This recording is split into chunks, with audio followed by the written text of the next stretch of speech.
tokusatsu, taking the form of many shows including Super Sentai, Kamen Rider, and Metal Heroes. And today, a group of fans come together to review it for you as Toku Secrets. Hey guys, and welcome to another episode of the Toku Secrets podcast presented by MSSecrets.org. I'm your host, Nathan Desa. And today we are continuing our flight as Jetman as we continue to review Choujin Sentai Jetman, the 15th Sentai in the long-running Super Sentai series. Today we are going to be taking a look at episodes 21 through 32. We once again have the whole crew here. I am Yellow Owl, the host, and I'll let the other guys announce themselves real quick. Go ahead, guys. Hey guys, I'm Black Condor, also known as Rizwan. All right. Next I'm Patrick Shinkin Red, and yes, that's not changing. Yeah, we've Never established will. that. And our other guy? So I'm Anthony. I'm also known as Green Eagle or Hawk. I forget which one it was. Eagle, you got it right Eagle. the first time. Okay, cool. Be the eagle. Be the eagle. Did you really just quote a Mighty Morphin Power Rangers movie? Oh my god. Yes. Yes. Be the eagle! Be the swallow! We gotta review that at some point here on the anime. We really do. I told you like 3 weeks ago. I want to review it. Yeah, let's totally do that next year, actually, while we're doing the season reviews. Let's do that. Because I just watched the movie again after JDS passing, and yeah, it was a great movie. It has a lot of faults, but it's still a lot of fun. I still Yeah. quote that movie to this day.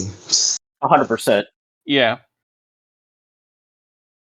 So anyway, we have quite a few episodes to cover here. We have 11 in total. So let's do a brief recap on the Jetman episodes that we covered last time. We had two-part episodes, but it was mostly filler. The basic idea of that is that the Jetman are dealing with a lot of internal issues. Guy and Raita both have feelings for Kaori, but she only has feelings for Ryu. Gray has his own feelings for Maria. He loves her classic piano music. But more importantly, from the plot, the Jetman have their powerful team cannon called the Fire Bazooka, which transforms from Ryu's Jet Striker vehicle. And more importantly, because this is going to have an effect on some of the episodes that we watch, that we cover here, Juza, who was the Empress of the Byram, briefly returned and took over. She almost killed Guy, but then Radiguet turned on her and killed her. And as she was dying, he took her egg, which contained her child, which was a powerful beast called Semimaru, and he's now keeping Semimaru in his care until it grows into his final form. And yeah, that's pretty much where we stand now.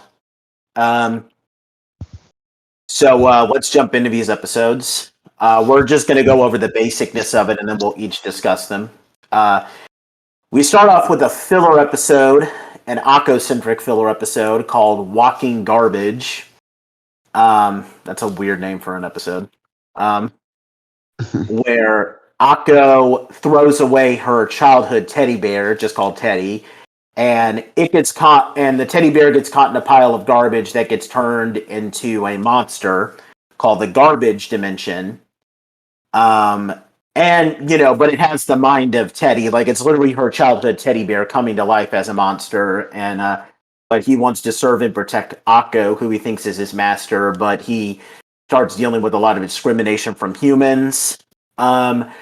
A brief fact that I want to mention about this episode, it's not really important, it's just a fun little thing. There's a toy that we briefly see a child playing with in this episode, and it is actually a toy of the Star Carrier, which is a fighter that transforms into the Star 5, which is the secondary mech for the previous Sentai 5-man. Nothing really important there. I just wanted to briefly mention that as like a connection to other Sentai.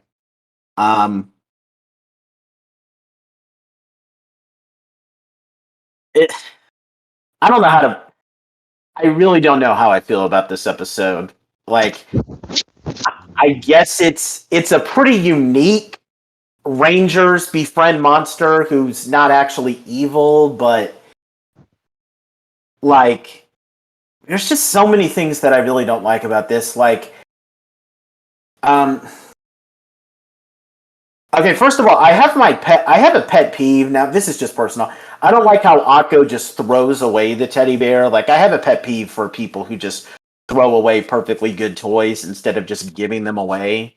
Like, that's just a personal thing of mine. Like, maybe you guys can relate with that. And not only that, but the episode kind of goes out of its way to establish that she still has a connection with Teddy. So why would she throw it away? Like, maybe, okay, she's a high school student, so she feels maybe she's too old to keep it, but then why did she decide only now to throw it away? And I think, like, and what's weird is that they try to go for a more environmental message in this episode because, like, there's like multiple scenes where we see people who, you know, haven't been able, who, like, oh, they weren't able to sell all these clothes, so they just dump whatever they don't sell at the dump. Like, okay, so you're going for an environmental message. Like, this episode just has too much going on in it. Like, I think, okay, the better route for this episode is what it looked like at the beginning. You know, the monster comes to life, and, you know, Teddy feels upset because Akko tried to get rid of him. So he becomes obsessed with trying to reconnect with her. Akko rejects him. And, you know, that's the whole episode. And it looked like they were going to go for that, but then they... it looked like they were going to go for that at first, but then they just abandoned it in favor of an environmental message. I mean, the end of the episode is people showing up to dump their stuff again, and Akko, like, crying as people are doing that. Like, I just don't think this episode has any idea what it wants to be about. You guys know what I'm trying to say? Yeah, this episode, the way Anthony is groaning right now, I'm gonna let him go first. Actually, Okay, so let me just take my headset off. I want everybody to hear this. I actually somewhat enjoyed this episode until the end. It's like, oh yeah, all those two guys earlier that was being douchebags and earlier and whatnot, they come back and do the same thing again. It's like, and it just ends with her saying, "Stop, stop." I'm like, that's how you end the episode? That's how you end the episode? Are you fucking kidding me? I wanted to punch those guys in the face. And they're playing dramatic music with it, like it's some big moment. Like, what was that? And it's not gonna amount to anything. That's what also pissed me off. I was somewhat enjoying it up until the end. They could just end it on a very sad note of like, oh yeah, well, you know, he's gone, and they could just have Akko just, you know, say rest in peace, and then just walk away into the sunset. That's it. They had to add the extra crap of, oh yeah, we're gonna dump our garbage in here like we did earlier. Ha ha ha. Now the monster's gone. Ha ha. No, that was the worst decision you ever made. This episode single-handedly pissed me off to the point where I was like, I didn't want to watch another episode until at least the 30 minutes, because that episode pissed me off so much. Yeah, that about sums it up. And like I said, I was somewhat enjoying it, and I was like, not really feeling this episode that much, but it's not that bad. And then they got to the end. I was done. Nope. Worst episode ever. Yeah, this is probably the worst episode of the show, I'm not gonna lie. so I'm gonna give my thoughts real quick. Unlike Anthony, this 20-minute episode took me 2 hours to watch. Wow. Oh, Lord. Goodness. Wow. It was that difficult for me to stomach it. That episode made me question a lot of things of like, is Jetman actually worth it? Because dear God, this episode is terrible. It is. It was the worst thing I've ever seen and Toku, I think, aside from that cursed lawnmower in Ninja. That's still the okay. So it still hasn't. It's not the worst ever, but it's still up there. No, the lawnmower can't be beaten. I'm sorry. Okay.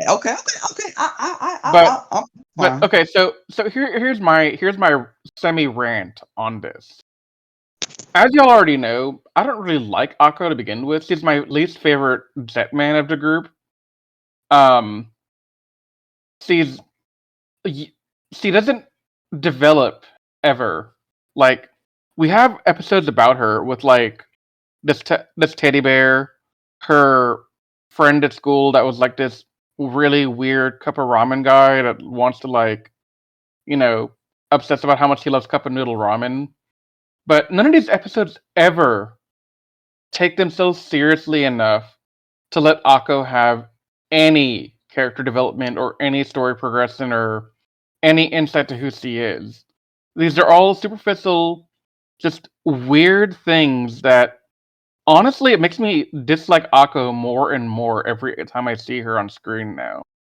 Like, Dang. she doesn't have any redeeming qualities right now. Like, she's just there. She's not bad, but she's just there to fill the role of a blue suit. That Like, doesn't change much either. I know, because I've watched more Jetman since, and it bugs the crap out of me. Yeah, You want to after add this anything, episode, Patrick? I can definitely see what you mean now. This is... Yeah, there's nothing else to say other than... Remember the first part where I said this season sucks at filler episodes? Yeah, it does. Dude. Yeah, here we go. That's all I have to add to it. Initially, I when don't know if I really truly believe this or not, but I'd rather have watched a Naruto filler again. Dang. Ouch. That's bad. I don't know I've if I never truly seen believe my statement. I don't know if I believe myself, because there's some really bad filler in Naruto. But I think I would have rather watched that than this. I've never watched a single episode of Naruto, and I don't really care about this series, and even I felt pain in my chest when you said that. Well, because Naruto's known for being carries one a of lot the of worst weight. culprits. Yeah. And I mean, okay, it could have been good. This could have been an episode where Akko is struggling with the fact that she's a high school kid on a team full of adults, and she's only there on happenstance that she got zapped by the Birdonic wave or whatever. And, that could be like a whole conundrum for her. She could be feeling inadequate. She could be feeling like she doesn't belong with all these adults, and she gets rid of her teddy to try and appear more grown up, even though on the inside she's still a little girl, because she is a little girl. She's literally like, what, 15 or something? Yeah. Like So 16. like they could have done something that could have made her character more relatable. Like, if they had done what I just said, I would have maybe liked Akko a little bit more, but as it stands right now, I can't stand her character because it stays the same, and the only time she's ever on the screen is like to just be an annoying kid. That's all she brings to the table up until this point. I might be hard, but I don't care. So what you're saying is that she should have done what Max did, but better from Ball Force. Who's Max? Max. I said Max. Who's Max? Anthony, you don't mention Wild Force characters to Riz. He knows what I mean. I don't know who this Max you speak of. So in short, the annoying guy who always talks about how he hates being called a kid. Justin? Oh, okay. We'll go with Dustin. No, Justin, whatever that. So I guess the best way to wrap up this episode is that the title of the episode was more of a description. Yes. Yes. Walking garbage. I'd probably give this a 2 out of 10. It's I'm really bad. I'm gonna give this like a 0.5. Oh, Anthony? I can't go any lower, I don't think, without Riz going is to being 0. generous today. No, I want to give a 0. I said give a 0. but I don't believe in giving a 0 to anything in any media. Just like I don't believe in giving hundreds to anything. Like even What even if about you were to ask me to Anthony give and a Patrick? grade, even if you asked me to give a grade to Time Force or Space, I would not give it 100. I would give it like a 99 or a 98. Hmm. Because I don't believe in perfection in media, and I don't believe in complete and utter garbage, because there's always something you can do to make it worse. Yeah. Hmm. What about Anthony and Patrick? What would you give this? Yeah, I think a 2 is a Huh? good rating because of what Oh. number 2 stands for. I'm gonna leave it at that. What about you, Anthony? Well, I would have given it a 5 out of 10, but you know what? Thanks to that freaking ending, I'm giving it a 1. Okay. Wow. Yeah. Okay. Yeah. All right. I see you. The ending ruined it for me. He was going so well. I was like, you know what? It was finally starting to get a little bit better towards the end, but no. I've never Stupid heard ending. Anthony I've never heard you so triggered by something before. This is I kind of have.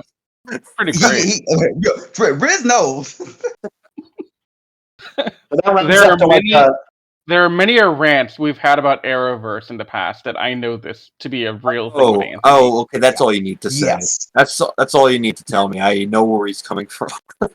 Yeah. Well, gladly, well, at least the Arrowverse is slowly starting to actually disappear because they're getting rid of all the shows. I'm like, Thank good goodness. riddance, because Yeah. most of the show sucked anyways. I stopped after the massive crossover where the Green Arrow ended. Yeah, that That's where I Yeah. stopped. that kind of gives. If we, after Flash's like what Now, seventh season, I was like, nope, no more. I'm done. I couldn't keep track of it anymore. It just made no sense anymore. It didn't. Anyway, we will have an Arrowverse podcast at some point somewhere else. But now we can go on to the next episode. And before you start, Nate, I just want to make one comment. We begin this review on a roller coaster declining downwards. And it keeps going, in my opinion, for a little while. So carry on now. Give your summaries and everything. by the way, if we average out the reviews that the numbers that we just gave that out of 40, since there's 4 of us in here, that gives this episode like an approval rating of like 14%. That's a really low F. So that's really bad. I think you kicked out of college. Yeah. Oh, dude, you wouldn't even be able to step foot onto university campus. Yeah. They wouldn't even look at you. All right, so we got a 3-parter, but the next episode is actually kind of a prelude to it. So we'll just take a look at the next episode by itself and then look at the next 2 together. Episode 22 is called Exploding Love. Pretty much in this episode, to kind of sum it up as best we can, Ryu is, attempting to kind of alleviate some of the internal drama by so what he does is that he reveals to Kaori about Rie and how he lost her, and he's not really looking for a relationship, and he tries to use this to encourage her to go after Guy instead, but that just makes things worse, and the volatility literally reaches a flashpoint in this episode to the point where Guy, Ryu, and Raita start fighting. And meanwhile, Radiguet is getting closer to not hatching, but like getting Semimaru to his full adult form. And pretty much the final battle of this episode is Gray, Maria, and Torin all trying to compete to kill the Jetman in a last-ditch effort because they know that if Radiguet gets Semimaru, he'll kill the Jetman for sure.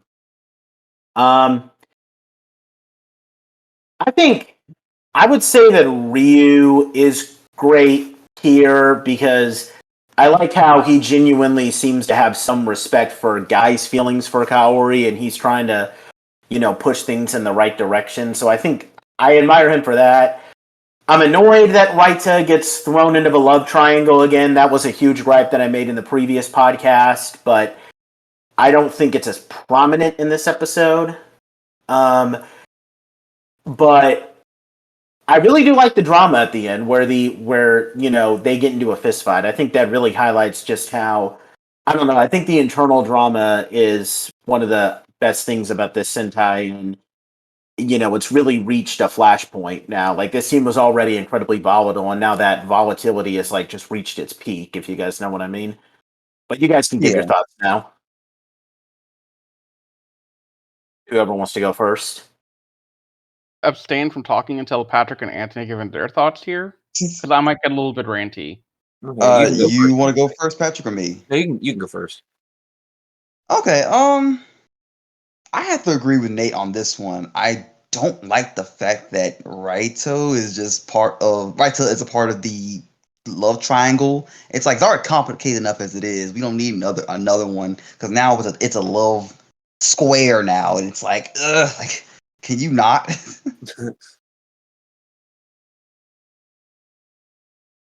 But I mean, the conflict is at least nice, at least. But it should just be Ryu and Guy.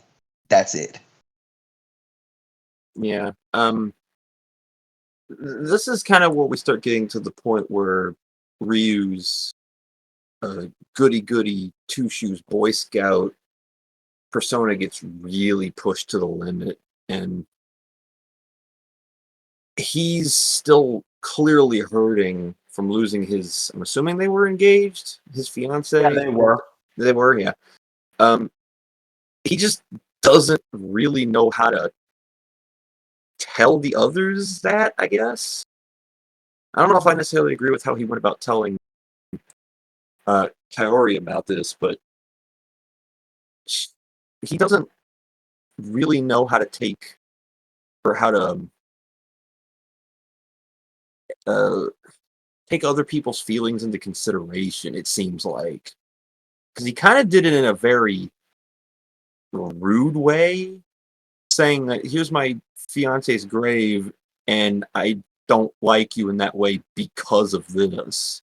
I'm still lingering on this.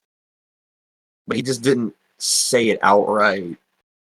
So he's not as perfect as they try. And that's why I like Ryu, because they kind of like play him off as that character by also showing that characterization has its own faults. So it's kind of like a bad thing and a good thing at the same time.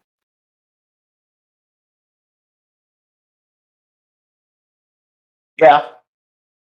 Hey, Riz, you're up to bat now. Okay. I apologize in advance if I start ranting a lot. Feel free to make me stop whenever y'all get tired of it. I absolutely, 100%, without a doubt, hate this love square. I hate it with every fiber of my being. It's pointless. It degrades our characters so much. It neglects other characters a lot. And honestly, I haven't facepalmed this much since Operation Overdrive. Oof. Goodness. I have not facepalmed this much since then. And I'm going to give my rationales for why I'm making this statement that I know carries a lot of weight in our group. Ryu, first of all, really screwed up in how he communicated to Kaori. He doesn't like her because of Rie. Yeah. His feelings are valid. I completely support his feelings here. I get what he's trying to do. I support what he's trying to do. But the way he did it is a slap in the face to all four other Jetman. Even Akko, who's not involved.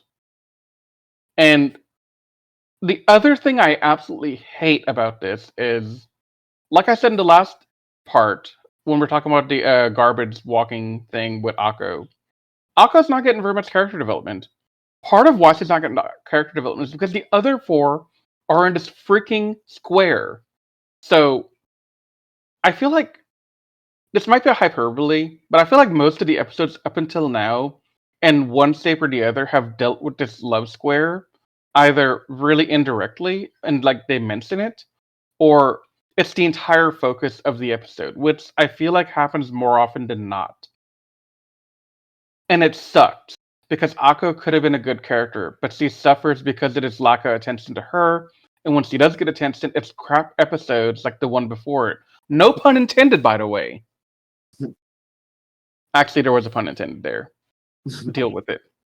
I 100% hate how in these episodes with the love square, Raita's character is degraded so much that he has to join this love square and profess his love for Kaori.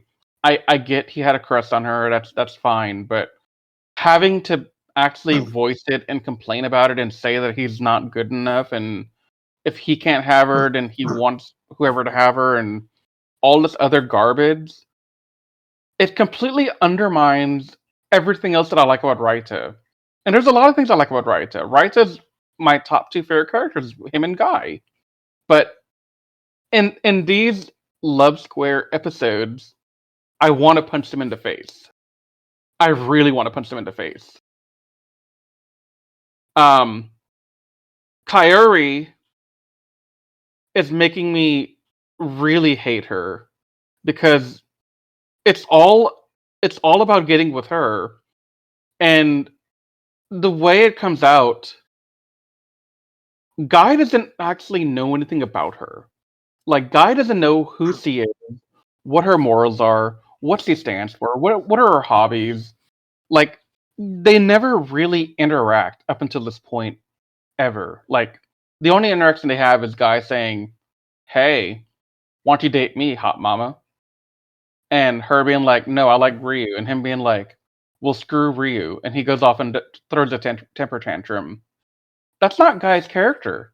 Guy's character is this aloof, don't care guy, no pun intended again, um, person that he's not gonna settle down with any one person. He's a loner. He can be a man slut. That's fine. I don't mind him being a man slut and sleeping around with a bunch of women and having fun, and then waking up in the morning and going and being a jet man. That is a valid story. That's a great story. It's a great character. But to make him lovesick over Kaori in this way, it bugs me because he has no true connection to her. Kaori is just this pretty face on the team that he wants to score with and potentially make Ryu annoyed. But Ryu doesn't care. Ryu would love for them to get together, as apparent by this episode. But they don't. And I don't know. I think they will get together at some point, Guy and Kaori. And when they do, oh my god, I'm going to rant again. Because this could have all been avoided a long time ago. But no. Deep breath. Deep breath.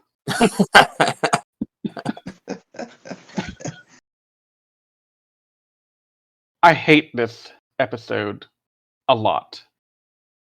Because of how it just continues to ruin what could have been a great team dynamic. And I know at some point they're probably going to become this really well-oiled team. They're going to get along. They're going to have a lot of good chemistry.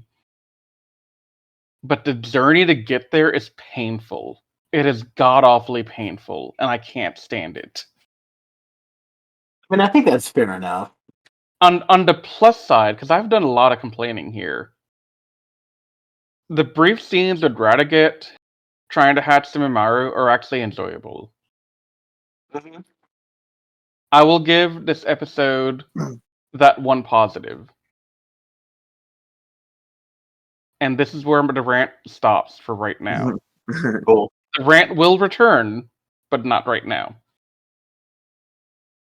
I'll give this about a 9 out of 10. Me personally. I kind of want to contest you on the Raita thing a little bit. I don't know if Okay. it's I don't know if he's necessarily being thrown into the love triangle like this. I think it's more of Love Square. well, yeah, you know what I mean. Acknowledge how ridiculous it is, Patrick. I mean, I don't think he's involved in it same way as Guy No, Ryu is. he's thrown But in for comic relief. No, I don't think. I think they're trying to make him the mediator in a very bad way because it That's seems not mediation. how I read him getting into this fight was more or less he was tired of them fighting over her, and he's almost like she's not she doesn't deserve seeing these two beat each other up for it. That's how I interpreted it. Well, so he's almost doing it out of respect for her, not necessarily because he likes her, just more of just general respect for her, and he sees what they're doing is disrespectful. And that's a little more in... Huh? That is an element of him. I'll agree with you there. Yes. But where I'll disagree with you is Raita's character. Let me see how I can measure this out. Raita's character is an insult to a large demographic of people who are going to be watching this TV show. Because, unfortunately, a lot of us are kind of a bigger set. We're kind of awkward, socially not all able to, we're not all Guy. And to see a character who began off kind of confident, kind of knew who he was about. He was a little town farmer. He got up in the morning. He did his job. He loved his job.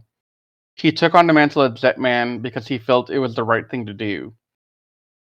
To discard all that and throw in the trope that Raita is a socially awkward nerd who can't score with a pretty girl, it kind of stings that they have to go to that level. Yeah, I wasn't debating that. I was more so debating his role in the ordeal. Yeah. But yeah, and that's one of the reasons why I never cared for Raita when I finished the season the first time, because it felt like he was a relatable character in good and bad ways. And it becomes more apparent as we get further into the season that when they do him right, you see him as this, lovable gentleman, but then he hits a little bit too close to home when they do him wrong. So, yeah, that much I agree with, but the rest of it, I think you might be looking a little bit too deep into the rest of it. But I don't know. That's just my interpretation of the whole situation. Yeah. Nate, what do you think of my rant? You've been kind of quiet on it so far, and I know this is your favorite Sentai, and I'm kind of crapping all over it right now. But hey, I was one thing I'll defend you with Raita is that, like, I mean, technically he does. I mean, Suzuki likes him, and she's going to play a part in a. Okay, I don't want to give too much of a spoiler, but his old friend Satsuki does play kind of a part. Yeah. With that, and she knows that he's Yellow Owl. Okay, so this isn't like in the first Spider-Man movie where Mary Jane loves Spider-Man, but she doesn't know that he's Peter Parker. She knows that he's Yellow Owl. So I'll defend him. I'll defend that on a little bit, but I can understand. Okay, the one thing I'll say about Jetman is that it's not for everyone. I can understand that the love drama isn't for everyone. I just like it just because I like seeing teams that are extremely volatile early on, and we see them slowly develop as friends. And thankfully, you seem to be optimistic that that'll be the case. But I can understand that, the journey to them becoming close friends is not something that you prefer. So, I mean, the only reason I'm not really saying much is because I'm kind of sympathetic to what you're saying. Yeah. And I mean, there is an episode I'll comment on later that'll amplify your point that you just made at the end, that there are moments where we can see them form a relationship, but we're not there yet. Yeah. So when we get there, I'll make that comment. I just said I'd give this episode a 9 out of 10. What about you guys? 6 or 7. Okay. I agree with Patrick on this one. I'll give it a 7. After that rant, a 1 or a 2. Oh, Okay. dang. Mhm. He's not pulling his punches. Yeah. The beating will only make it stronger at the end.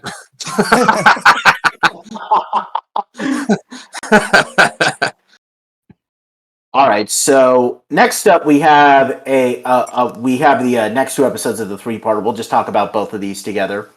Episode 23, the New Warriors debut, and episode 24, Launch Super Robot. Sorry. So in this 2-parter, the Jetman are still falling apart due to personal issues, but that actually doesn't play a huge part in this, except at the beginning. Semimaru has finally hatched, and he pretty much completely outdoes the Jetman. He pretty much trashes Jet Icarus. 3 warriors from the reverse dimension, that is the dimension that the Vyram currently rule over, they arrive in their ship, which is a bird-like mech called the Bird Garuda. They arrive. Their bird Garuda has the ability to transform into a warrior form called Jet Garuda. And they arrive and they help the Jetman fight off Semimaru by freezing him. They form an alliance with the Jetmen, but they find out that even together they can't defeat Semimaru. And then in the next episode, the Jetmen and Reverse Dimension Warriors work together to find a way to combine their robots so that they can defeat Semimaru. One of them, Don, who is... We got something to talk about with this guy, but I'll get to that in a second. He falls in love with Akko, and he's constantly hitting on her. But then, at the end, Radiguet kills all 3 of these Reverse Dimension Warriors. Don does transform into his warrior form, which is kind of a 6th Ranger form, but I mean, he only appears in this episode because he dies. The Jetman are able to combine the Jet Icarus and Jet Garuda to form Great Icarus, and they defeat Semimaru, and they vow to continue to fighting the Vyram to avenge the Reverse Dimension Warriors' deaths. A brief thing I want to bring up about these 3 warriors is that all 3 of them are played by an actor or actress, in the case of one of them, that either previously played a Sentai Ranger, or in the case of one of them, will play a Sentai Ranger in the future. Rei, who is the older man and leader, is played by Yasuhiro Ishiwata. He was previously Boone or Blue Flash in Choujin Flashman. Kana, the woman who is also in a loving relationship with Rei, she is played by Kanako Maeda. Sorry. She was previously Momoko, or Pink Mask, in Masked Man. And one of the most insane coincidences, both of these actresses, the people who played Rei and Kana, were portrayed as a romantic pairing in an episode of Masked Man. In episode 34, Rei's actor plays the human form of a pacifist monster that falls in love with Momoko. That's just an insane coincidence. And finally, Don, the youngest, is played by Hideki Fujiwara. And he, in the very next Sentai, Kyoryu Sentai Zyuranger, will go on to play the Blue Ranger, Trikira Ranger. And what is that character's name, ladies and gentlemen? Don. And even worse, and even more coincidence still, he and Don are his character here and in Zyuranger are practically the same character. They're young, they're annoying. Like this is almost the closest thing we're going to get to a Jetman versus Zyuranger crossover. It's insane. So, yeah, there are so many coincidences revolving around these three Jetmen, and it's a coincidence, but it's still insane to talk about. I'm not going here, honestly. Just saying. Yeah, you probably appreciate that I gave you this warning that he was going to pop up, right, Anthony? Yes, and I wish I didn't know. And isn't it also weird how he has a romantic interest in Akko, she's blue, and his ranger is going to be blue? I don't know. I'm just reaching with all these coincidences. Coincidence? Yeah. I like not. Spoiler alert, guys, when we eventually do review Jew Ranger, I'm not a huge fan of Don, and I don't think anybody else here is. No. No. I have no opinion yet. Oh, you will, trust me. Oh, you will. You will. Okay, Will well, I be just to give ranting you, again? well, just to give you a spoiler alert, there is like if we were to if we do a comparison between Mighty Morphin and Jew Ranger, and we're comparing the Blue Rangers, Billy wins that hands down. Like that's a clean sweep for Billy. Oh yeah. I'm not picking the other one. No. Well, yes, Billy is Billy. There's no Yeah. way you can diss my man like that. Nope. Yeah. Okay, setting aside the fact that okay, first, okay, the only real issue I have with this episode. Okay, well, actually, there is a couple of things, but there's one thing that I actually want to save to the final episode because it kind of relates to this. But okay, Don is distracting. I mean, okay, maybe it was fine at the time, but if you've seen Jew Ranger like I have when I watched this episode, it is incredibly distracting now. Like, I do think though. Other than that, though, I think this episode is good. I like how I don't think the internal drama is emphasized here that much because it's more like the Jetman are reflecting on their own issues while the Reverse Dimension Warriors are there. I mean, there is a brief scene where Guy decides that he wants to quit after the Reverse Dimension Warriors join, which I mean that's Guy, but immediately just gets blown off. I wish that we had more screen time with the Reverse Dimension Warriors, like maybe establish more of a relationship between Ray and Kana, especially since Momoko was one of my favorite Pink Rangers, so I would have liked for her to have more screen time. I think okay. One of the problems that I have here is that, and I'll go into more detail when we get to the last episode, but in the previous podcast, I said that I think that they killed Juza off too early. Like they should have had her. And these next two multi-parter episodes that we're going to be talking about are affected by that. I don't think that they should have just had Semimaru be the big villain for this. I think this should have been like an episode where Juza is still in power, and then Radiguet, returns and decides to usurp her. Like the last couple of filler episodes could have revolved around the Vyram while under Juza's control.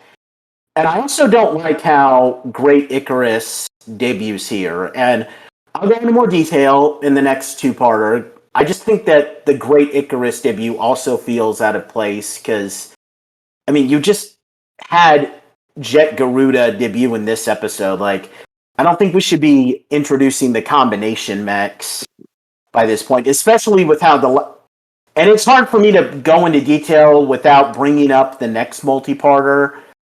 I just think that the next multi-parter would have been a better time to debut Great Icarus, and I'll go into detail with that. But so, I mean, this episode is okay.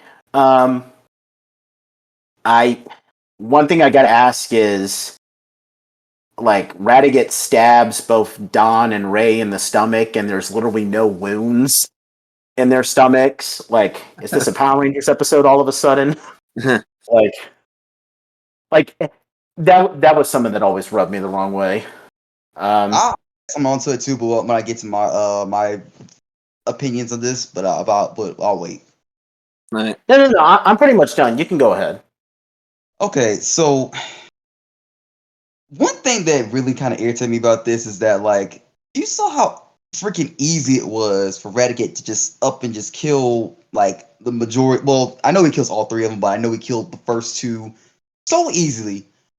How is that he has trouble doing this to the other Jetman? I mean, if he wanted to just up when they're just like driving their little flying jet machines or whatever, he could just stab one of them while they're flying the jet. Why doesn't he do that before?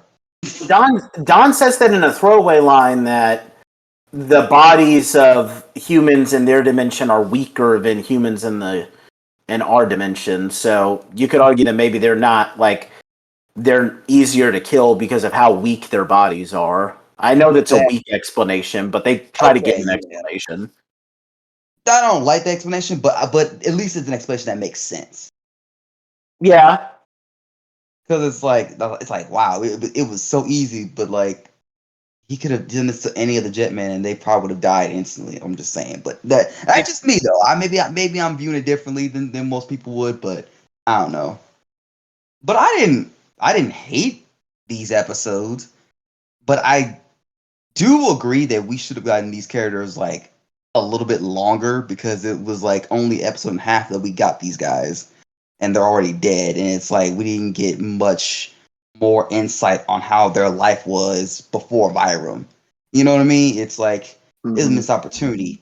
And I don't know about y'all, but like Dawn really got my nerves this entire thing up until his death.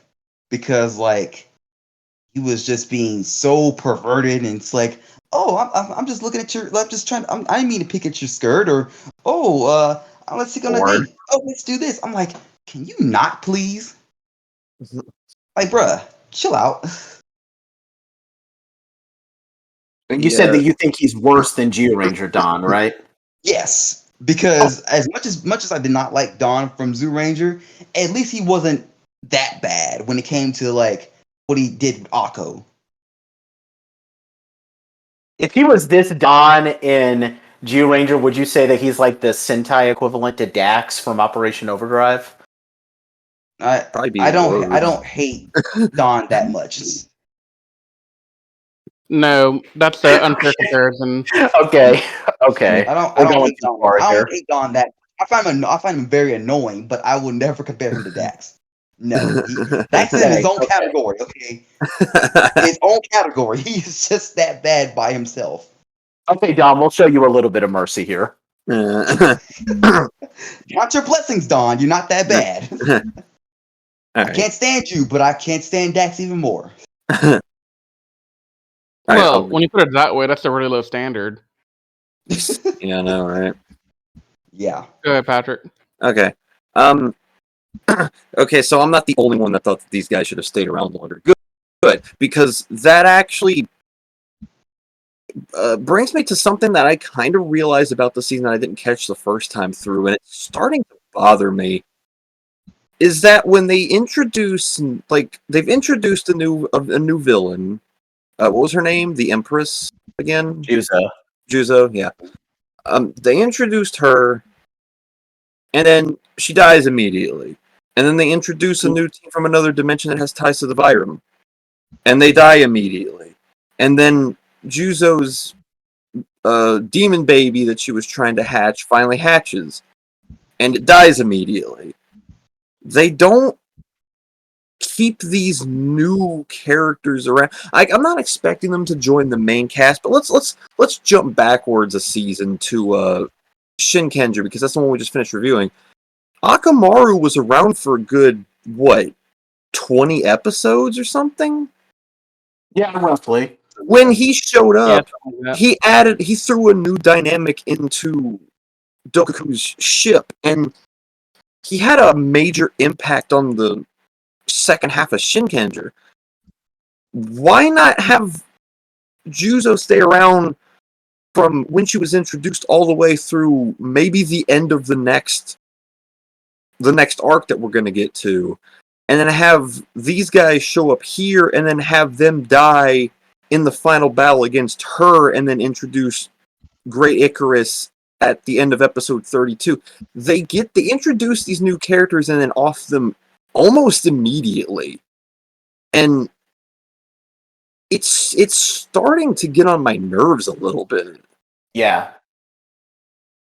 Because And Yeah. Go ahead. they've got, these are some good ideas and good characters that they're just throwing away in an instant.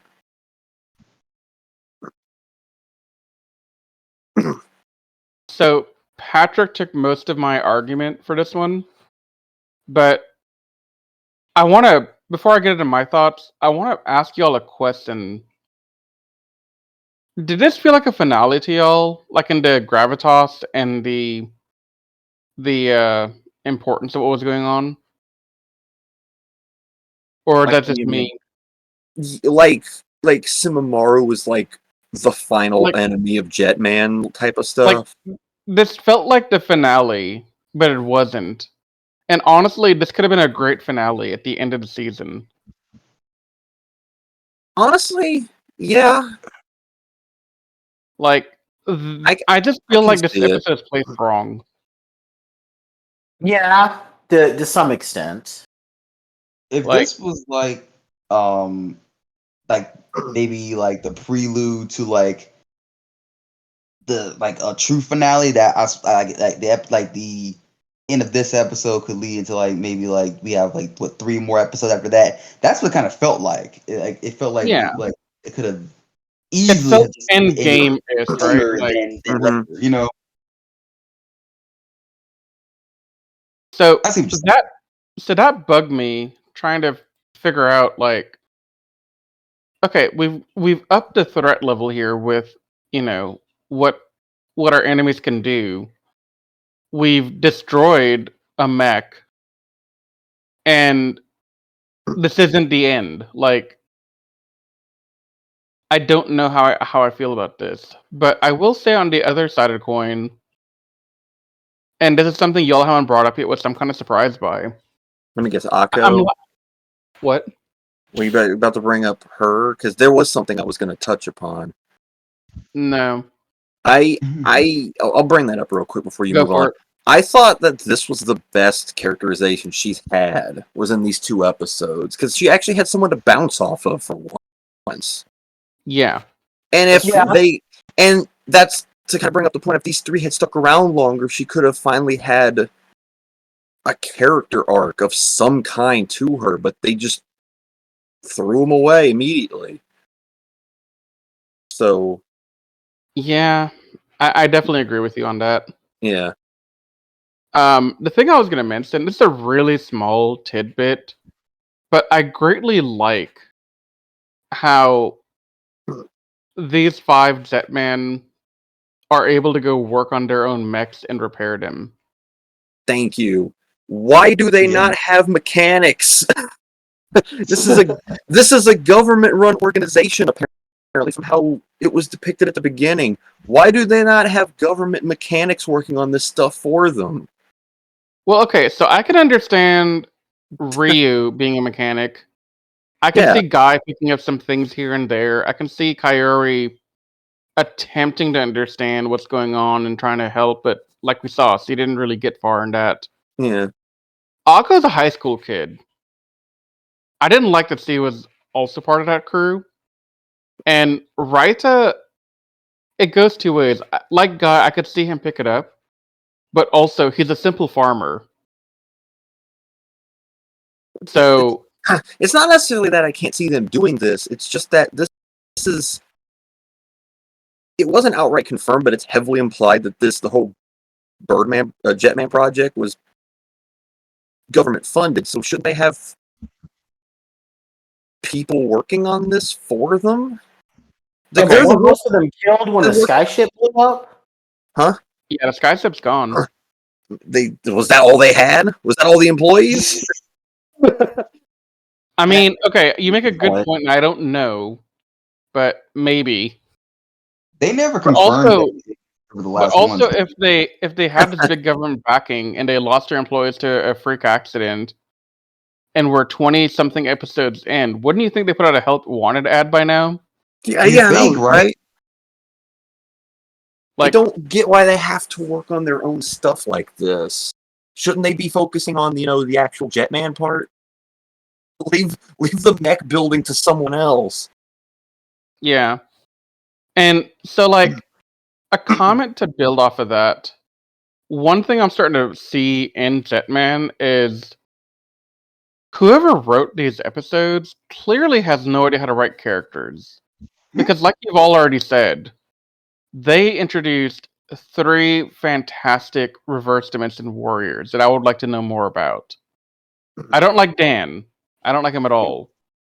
But he was at least interesting, and while he's disgusting and a jerk, he he could have had a nice story arc where maybe he falls in love with Akko and he stops being so immature because of it, and he kind of starts to grow up. Like, that could have been cool, but they don't. They kill him immediately.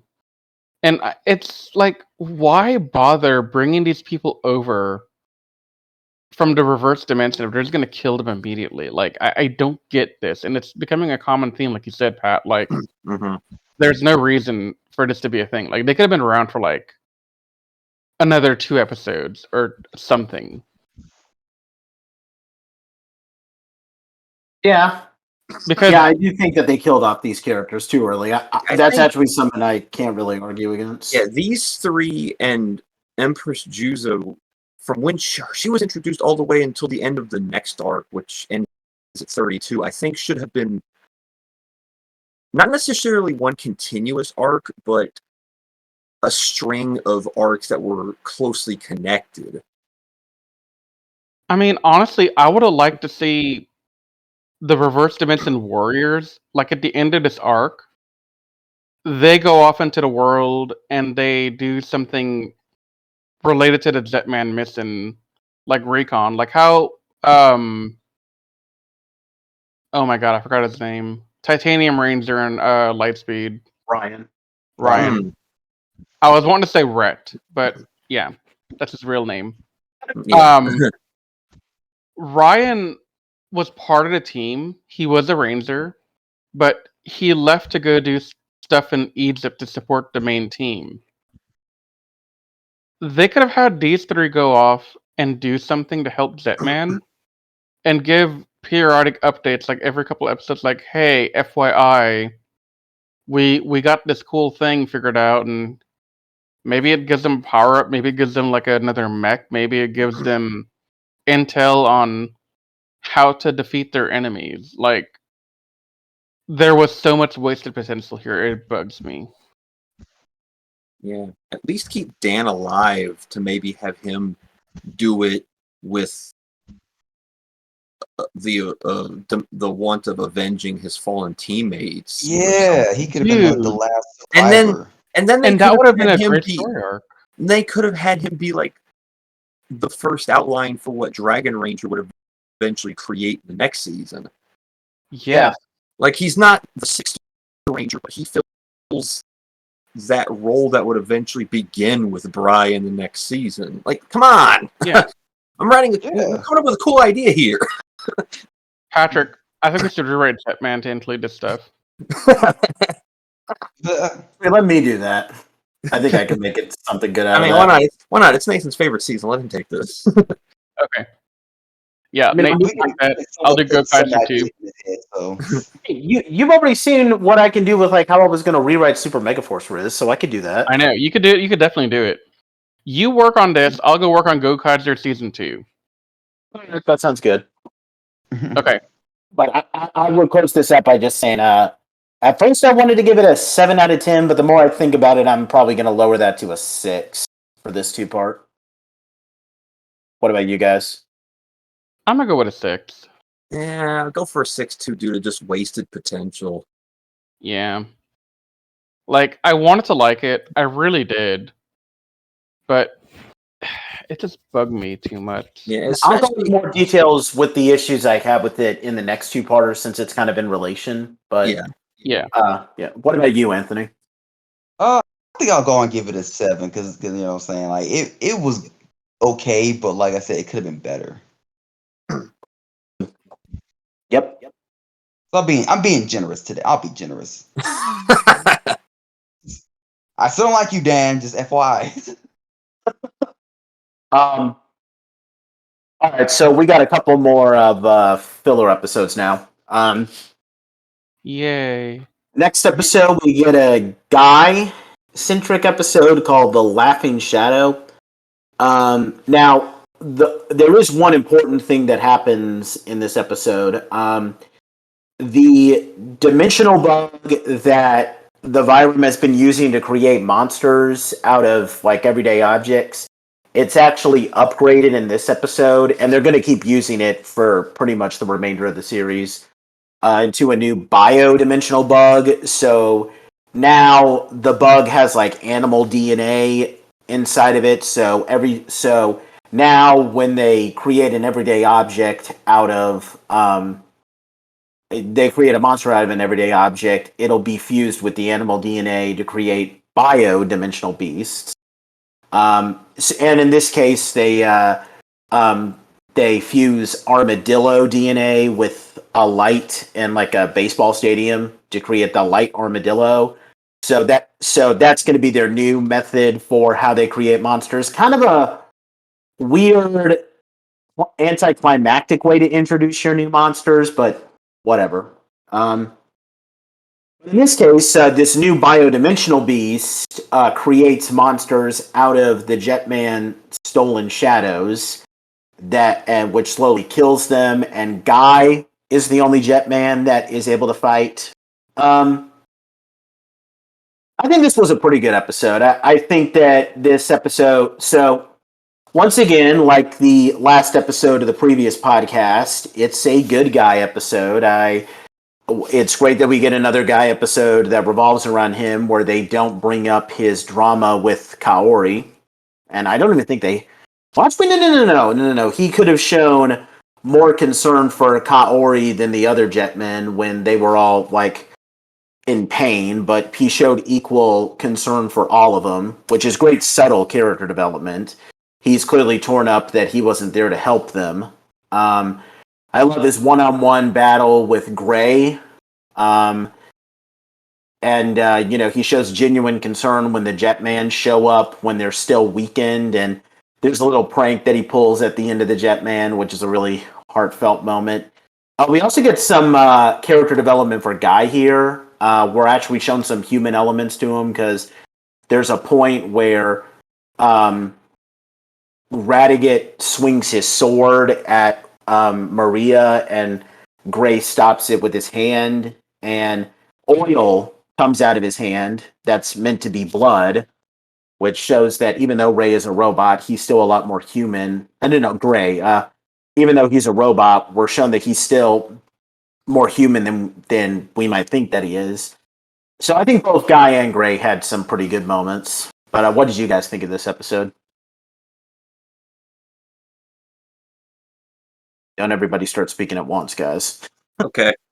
The only thing of really note that I like out of this episode is how this kind of begins Guy and Gray's little rivalry that they're going to have the rest of the season. And I think it's one of my favorite, because this season does have a lot of Jetman Vyram personal grudges, and this one might be my favorite because it gets pretty intense later on down the line.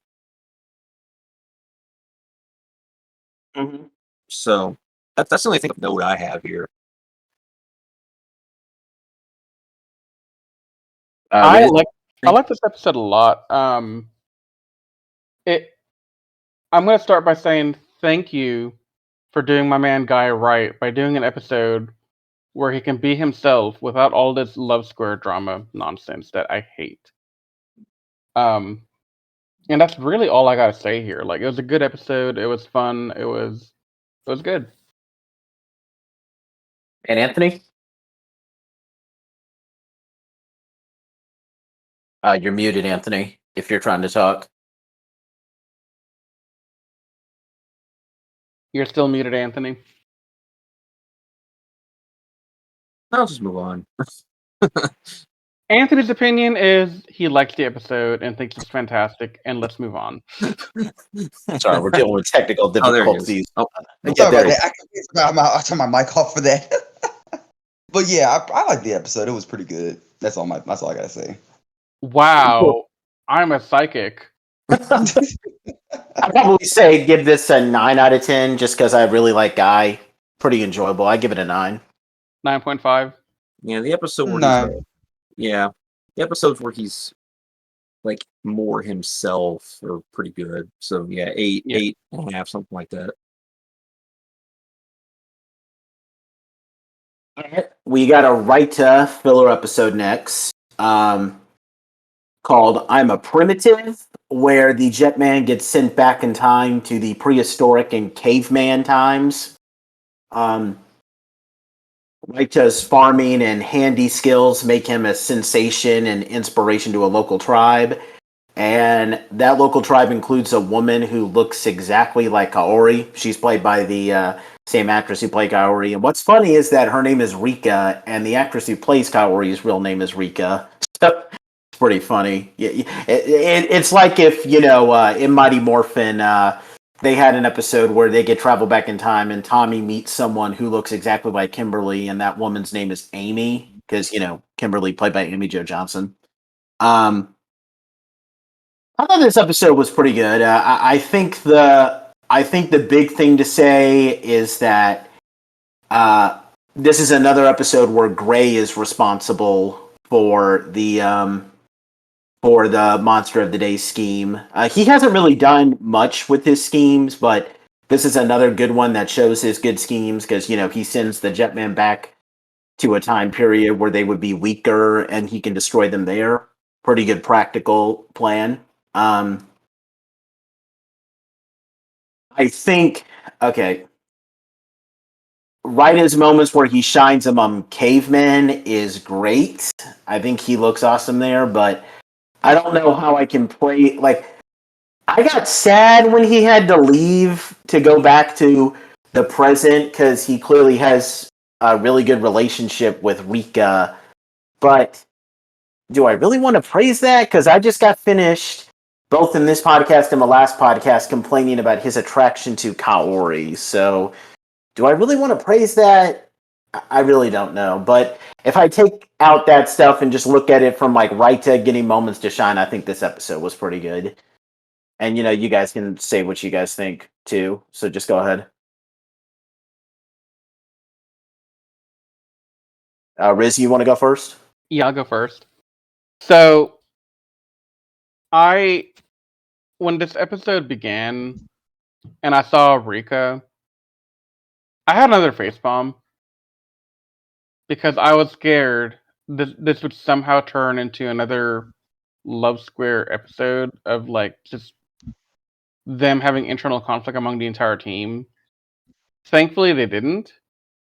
And honestly, this does some damage control and course correction from the episode we don't speak of.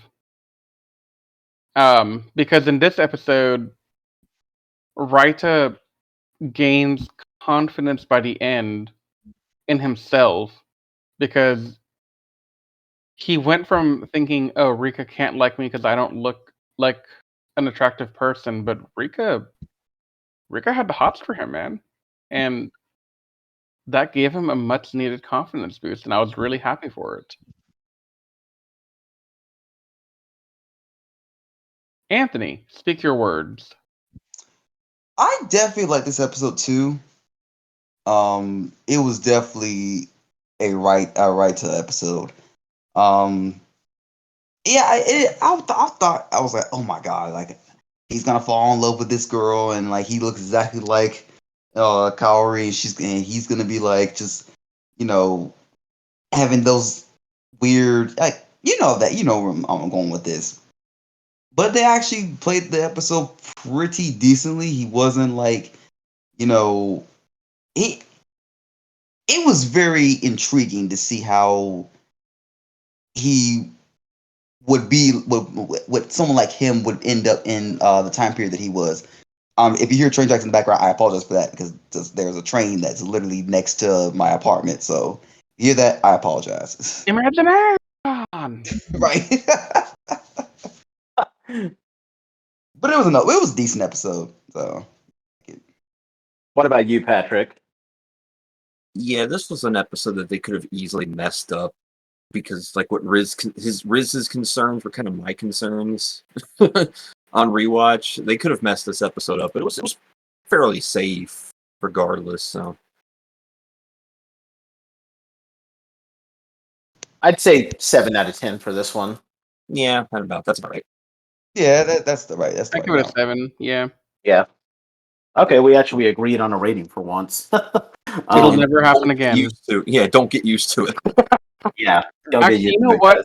guys. 6.5. There. Oh, okay. There you go, Riz. You had to go and ruin it. Whatever. Always got to I be did. contrarian. I do. All right. Another kind of Ryu-centric filler episode, The Great Escape from Hell, where in this episode, Radiguet uses this scheme, kind of some weird magic thing to trap the souls of Guy, Raita, and Akko in hell. And a shaman helps Ryu enter the spiritual world to save them. Kaori does not transform into White Swan in this episode, by the way. This is incredibly forgettable. I really don't like this. Okay, I don't like this episode because there's anything bad in it. There's just nothing spectacular. I mean, I guess it's kind of neat that we get to see the Jetman battle against the souls of monsters they already defeated, but there's also creepy moments, and it doesn't do much for characters. And there's also something really confusing because, okay, a little bit of a spoiler here. In a later episode, Raita says, when it's Raita, Ryu, and Akko fighting, Raita specifically says that the Jetman can't form Great Icarus without Guy and Kaori, but they're able to form Great Icarus in this episode when Kaori isn't there. That really confuses me. There's been this habit of saying they need all 5 of them to accomplish anything, and then they just kind of ignore that. Yeah. So, yeah. Yeah, this is just a meh.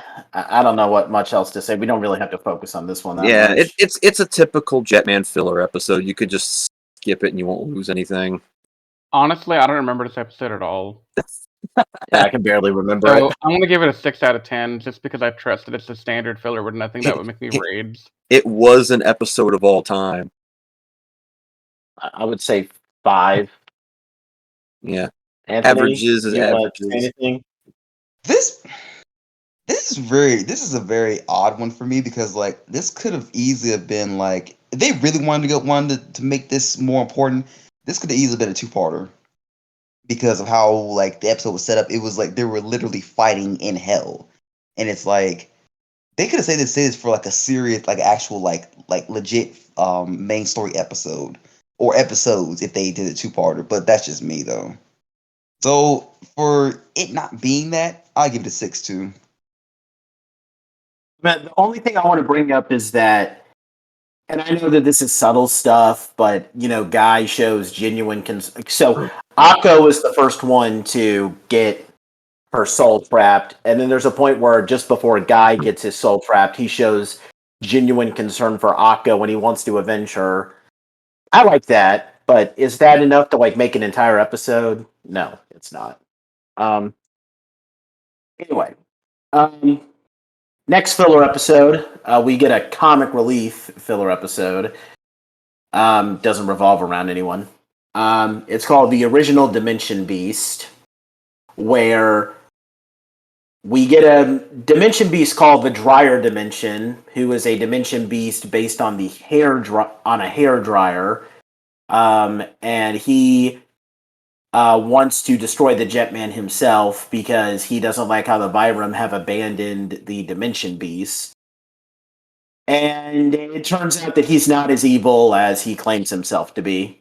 He it's all pretty funny stuff. Like he tries to kill the Jetman, but then this dog that senses that he's not evil comes out of nowhere and starts just starts giving him love, and he goes out of his way to save a woman's baby carriage when he's about to corner a Jetman, and when he tries to use his hair grind abilities, he instead ends up drying people's hair instead of actually killing them.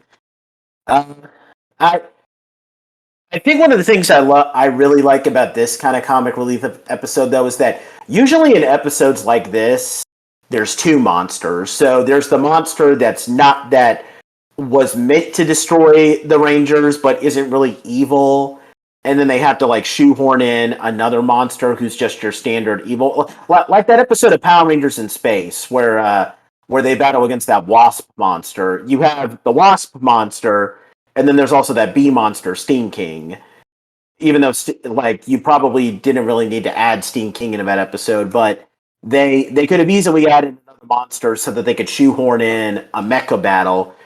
There is a mecha battle in this episode, but it's not actually in the episode. It's part of like this where Dryer Dimension is fantasizing about killing the Jetman. That's the only mecha battle scene. So that's actually one thing I want to give this episode credit for, that they just stick to the whole monster not really being evil and going through a redemption arc and not having to force some final battle at the end with another useless second monster, if you know what I mean. And I just think some of the funny episode, like especially with how this episode ends with the Dryer Dimension monster getting a job at a hair salon, I think that's funny. This was a genuinely entertaining episode, I think. I'm gonna go first because my comment's very brief. This feels like a preview for O Ranger. Yeah. Because Would you agree with that, Anthony? I agree with that. If you've never seen O Ranger, just imagine an episode like this for 45 episodes. Pretty much. Hey, Riz, you said you wanted to watch O Ranger a little bit later, so just listen to what Patrick just said. I'm still not dissuaded. I want to watch the Ranger still. Oh God. I want to review it, Patrick. Let's go. Honestly, I want to review it for the same reason I want to review Zoo Ranger, just so I can trash it in public. I'd be fine with that. Yeah, it needs it. You guys have already kind of touched on everything I wanted to say, but I'm going to reiterate something in a slightly different way than what Nate said. This episode was the prototype for the B episode in Space, in my opinion. Like, they're both pretty good episodes, and I could see them drawing inspiration from here to write their own episode in Space or Mega Ranger. That's the thing. The Power Rangers in Space episode was 100% original. Like, that wasn't the Mega Ranger episode.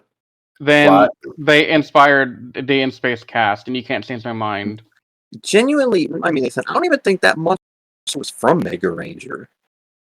It was a redone, like they took the Grumblebee monster from season 1 of Mighty Morphin Power Rangers and just made some slight color changes to the suit. That's what I thought, because I don't remember seeing that monster suit Mega Ranger anywhere. The Steam King monster was from Mega Ranger, but not the Wasp one. Yeah. What did you think, Anthony? Oh, I definitely like this episode because, like, at first I was like, like they're probably just gonna do something like they did in like the last couple episodes, where like, oh, the monster's turning good, but turns out he's gonna die at the end of the episode. I'm glad that didn't happen. I'm glad they went with the like ending of him like living his life and just working as a barber now. That actually made me laugh, and I was like, finally a good decent filler episode without a monster that turns good dies. Yeah. That was such a relief. I was like, thank God. I give this about an 8 out of 10. Really entertaining. I'll give it an 8. Yeah. I'm giving it a 9 because they decided not to kill the monster off. Yeah. That's always great. Yeah. All right, we got our last filler episode before we move on to our 3-parter. And we're going to cover the 3-parter as a whole, by the way. This episode is called The Final Battle, which, by the way, why would you give that episode this episode that title? That's really misleading. I didn't understand why they did that. It made no sense to me, especially for a filler. This is a Ryu-centric episode where two warriors from the reverse dimension arrive on Earth, and a man and a woman. They're both their names are Rue and Duran. They both arrive and they're targeting Radiguet for revenge.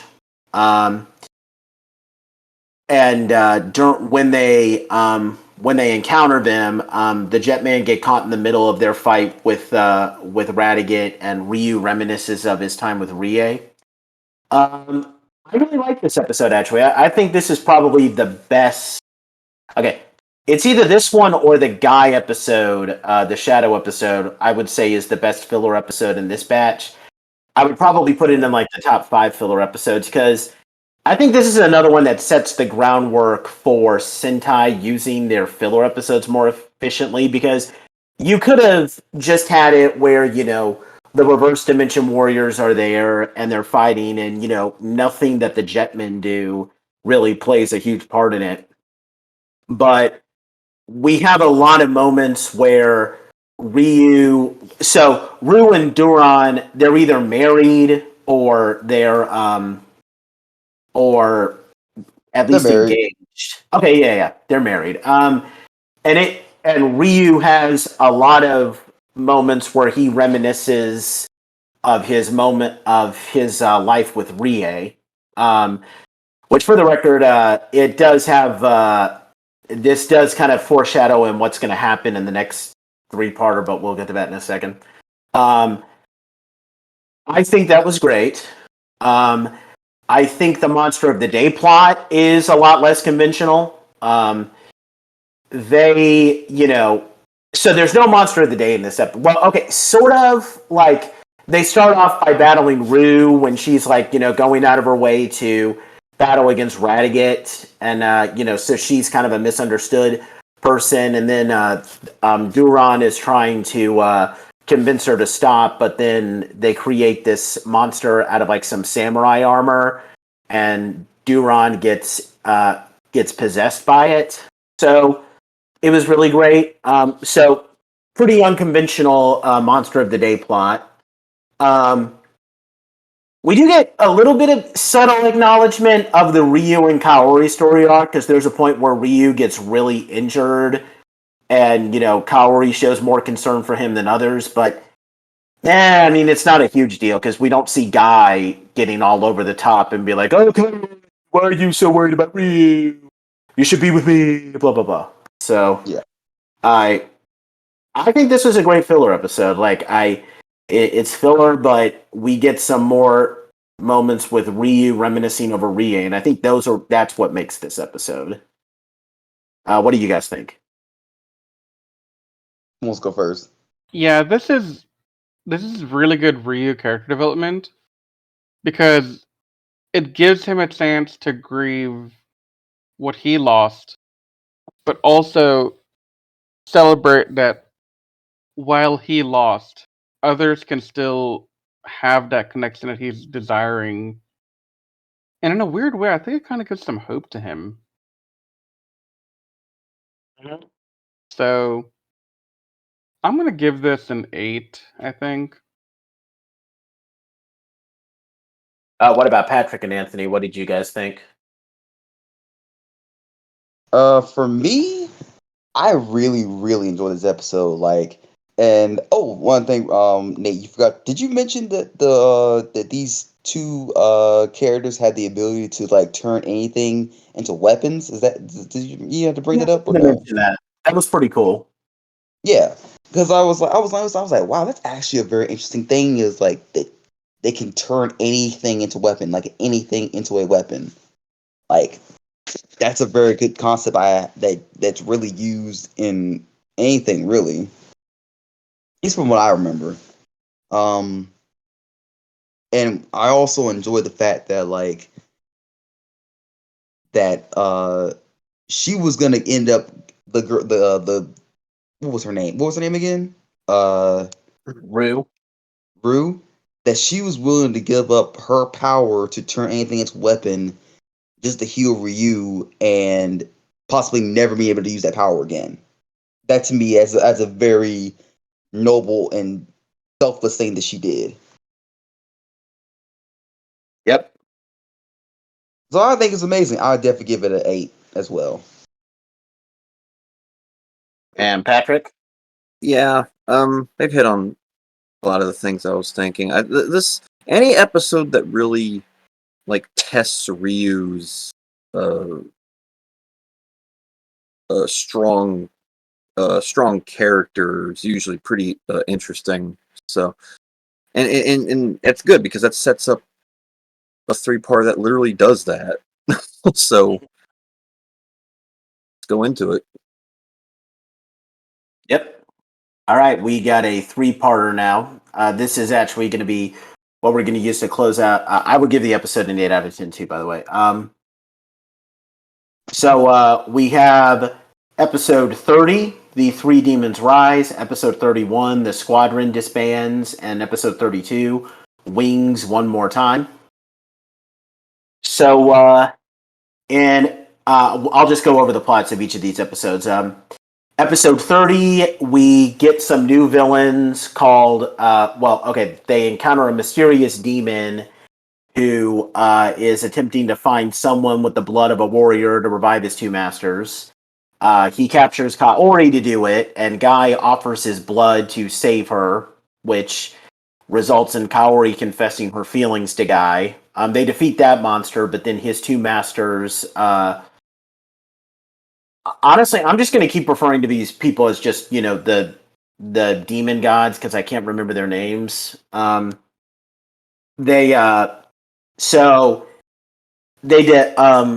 defeat the first one, the guy who was the servant in episode 30, and then Kaori and Guy get together at the end of that episode. Episode 31, the Jetman are in a bit of a 3-way battle between the Vyram and the two demon gods. Guy and Kaori quit the team. Well, Guy does, and Kaori just kind of follows him because, Guy is, tired of Ryu telling them how they should and shouldn't live. And while we're in the middle of a battle with the demon gods, Maria takes a different form, and we find out, and you guys already knew that this was coming, but Maria is Ryu's fiance. Oh my What? god! No! Dun, I'm shocked. dun, Shocked. dun. Yeah. This is my bespectacled face. Yeah, that was the most poorly kept secret of the season. Do that scene from Troll 2 where the guy's like, "Oh my god!" Yeah, oh my god! Oh my god!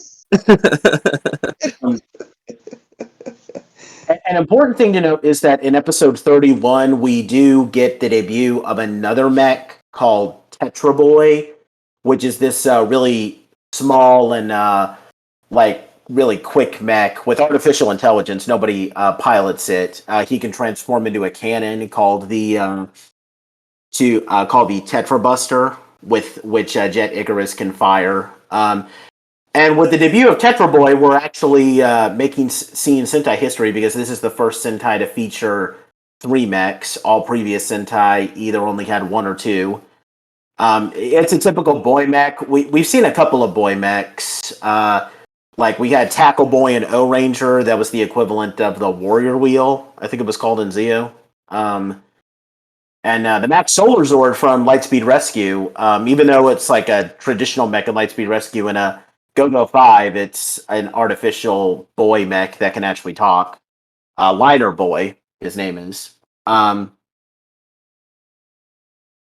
So Ryu finds out about Rie's fate, and they reunite. But then, unfortunately, in the middle of the Jetman battling against the demon gods again, Radiguet returns and brainwashes her. We actually find out that when she got sucked into the into space when the Earthship was destroyed, Radiguet brainwashed her and turned her into Maria. She has no memory of that. Radiguet changes her back into Maria while Ryu is distracted. And that leads us into episode 32, Wings One More Time, where so the Jetman defeat one of the demon gods, but then the other one still lives, and Gray and Radiguet turn, fuse the two monsters together to create one monster out of it that serves the Vyram. Ryu spends all of episode 32 being all depressed over losing Rie. And Raita and Akko try to get Guy and Kaori to rejoin the team. And we get a pretty good character moment for Guy, but I'll get to that in a second when we talk about it. But long story short, Ryu is able to overcome his despair and vow that he'll get Rie back by defeating Maria. The Jetman all come together, and there is a great moment at the end of this episode where Guy declares that this is a new beginning. Like, they're no longer like a team of volatility. They're all fighting together as one. Really heartfelt moment. I'm going to let you guys give your thoughts first because I want to talk about a couple of things. But the first thing I want to get out of the way, and this is a huge gripe. I don't like the demon gods. I think those are useless villains. And I think no episode is hurt more by how the writers botched handling the villains over these last couple of story arcs than this one. Because here's how it probably should have been. So I said that when they introduced Juza, they should have had her take over in episode 17 and 18. Have some other throwaway guy be the main villain of that episode. Like, I don't know, you could have Juza be accompanied by a vizier or a bodyguard, and like he's the main villain or something. In the two-parter that we just went over with the Reverse Dimension Warriors that debuts Jet Garuda and the Great Icarus, have that episode be the episode where, you know, maybe Radiguet returns and stages a coup so that they can take over, you know, he can take over Juza and take control of Semimaru. And do not debut Great Icarus in that episode. Just have them defeat Juza with Jet Garuda. And then this episode, the final battle of the previous two-parter would have been perfect for this episode, where the Jetman have finally put aside all of their drama, and they're finally fighting as one team, and that is shown when they're able to come together to defeat the most powerful monster they've ever faced, which in that case would be Semimaru. And as a showing of their teamwork, they're able to combine their mechs to form Great Icarus.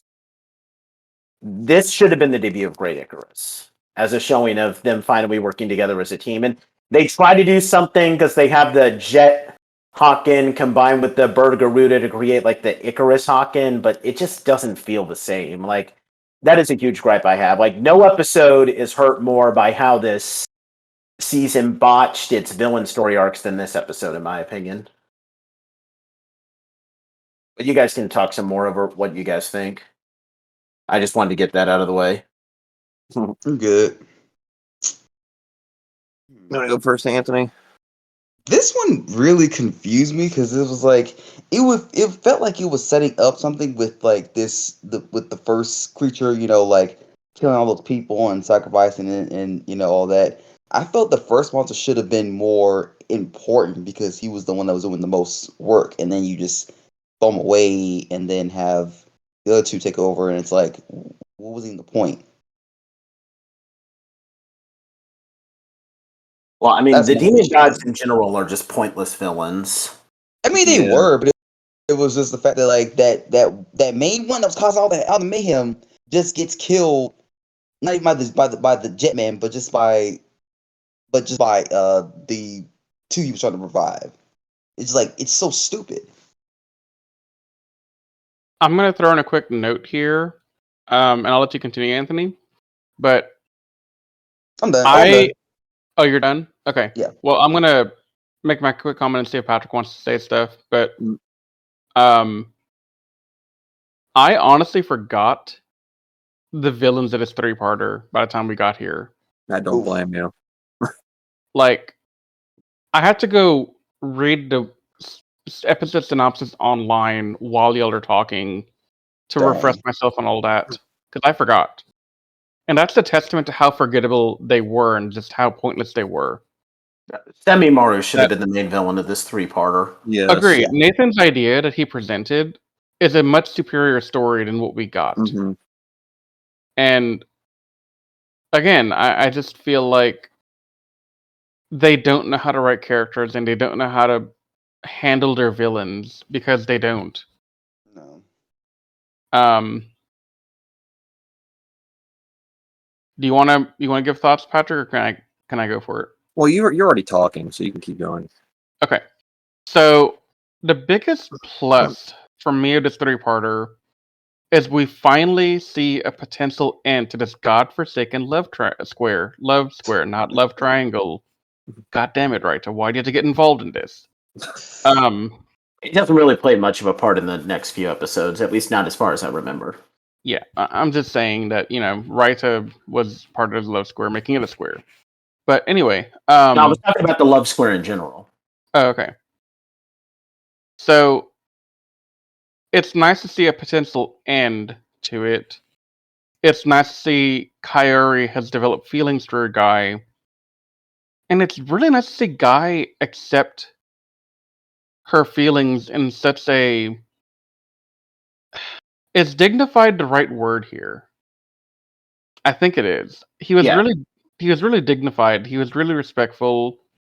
He was very empathetic, and it gives way for the idea that okay, he's a hard ass, he's a loner, he's all this different stuff. But at the end of the day, he has a heart, he has empathy, and he has feelings. And I think that's a really good point to bring up here. Because this is immense development for Guy. This is okay development for Kaori, because while Kaori falls for him, I have this sneaking feeling in the back of my mind that it wasn't the most gracefully done transition for a character's relationship to go from I have no interest in you to wow, you've really done a lot for me. I'm gonna love you now. Like intellectually, yeah, you can acknowledge that Guy did a lot for you. And intellectually that can lead you to think, okay, Guy did a lot for me, I should show my gratitude. But to jump straight from that to, oh my god, I like you a lot and I want to date you now, that's kind of a step too far from her perspective. But it's such a minor thing in the grand scheme of these episodes that I'm willing to overlook it this time. Especially given how Guy reacts. He's not being cocky, he's not trying to lord it over people. He's genuinely happy. And I like that for him. As far as everything else about this, I think Nate said it best with his idea for what they could have done here, honestly. Like, I have nothing else to truly add here.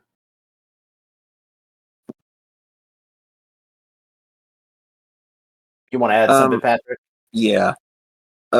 This was kind of the three-parter I was waiting for when we started talking about the characters at the beginning of this, because the thing I like the most about Ryu is how they play him as the Boy Scout character, like because they always depict characters like this as the can do no wrong and have no flaws, and they kind of just bring everyone up around them. But Jetman has always has done a pretty good job of twisting that characterization and then doing something with it by challenging the flaws that everybody knows this character archetype has. And to see him finally snap like this, it was bizarre. To see him like basically living in a little dream world right in front of everybody, like he finally just got tipped over. And it also did a good job of showing how Guy respected him, even though he never really showed it, because when he heard that Ryu got broken and saw him in that dazed state, it almost felt like that guy almost took like a personal offense to that. Like he doesn't particularly like Ryu's attitude, but he respects him for it, and he wants to see him return to that.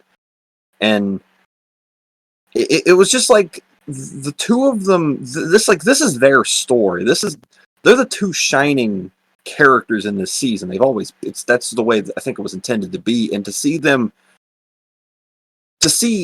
claw each other out of holes the whole season, and for it to finally reach this point where Guy basically saves Ryu from, like, who knows how far Ryu would have fallen down the hole if Guy didn't get him out of it.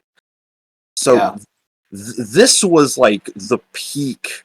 This is the best moment of the season so far to me, because it's the two best characters of the season. So their dynamic reaches like the point that we've been building up to this whole time. And when they finally did the roll call for the first time in like 20 episodes afterward, it was like, okay, this is really the official start of the team, and it was kind of awesome. Yeah. I think Patrick pretty much said everything I wanted to. Like this episode really established me like really liking, especially Guy, because like the scene where he snaps, like, so what happens is that, Ryu is, so first of all, Ryu makes sense. He's been repressing everything about Rie for a really long time, and then he finally gets reunited with her, only to have her snatched away again. Like, he's just snapped. Like, he's just become so depressed that he's been reduced to like pretending that Rie is with him, and like he's in this like such state of misery. And like, Guy sees him and he's like, no, you're not like this. Stop it. Like, trying to punch him in the face to get him out of it. Like, it's all just really touching stuff. And I think in general, Guy really made this episode for me. Like, I love how what he does for Kaori in this episode is incredibly noble. Like, you could argue that like people would do it in general, where there's a point where the monster is trying to take her blood, and he says, "Oh, take my blood instead," and he like cuts his hand with a knife. That always makes me cringe, by the way. Yeah. And that is brutal. But that's a truly noble thing. Like, that shows that this guy is willing to like give his life for Kaori. His feelings feel genuine in this case.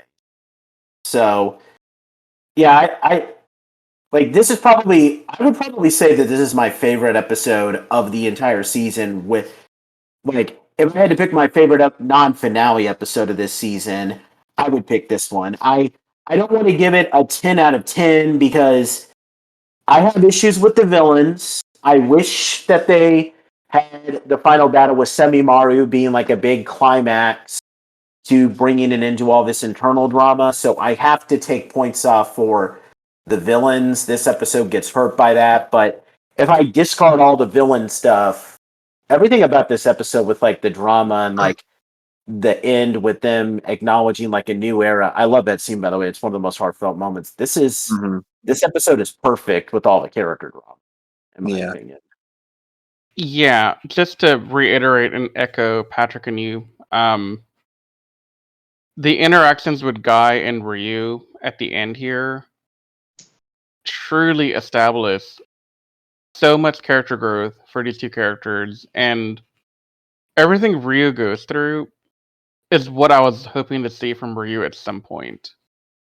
Like, he never truly had a chance to grieve, and I think this is the closest he gets to grieving in public and in such a big way. But it's also the first time we see the team mostly united.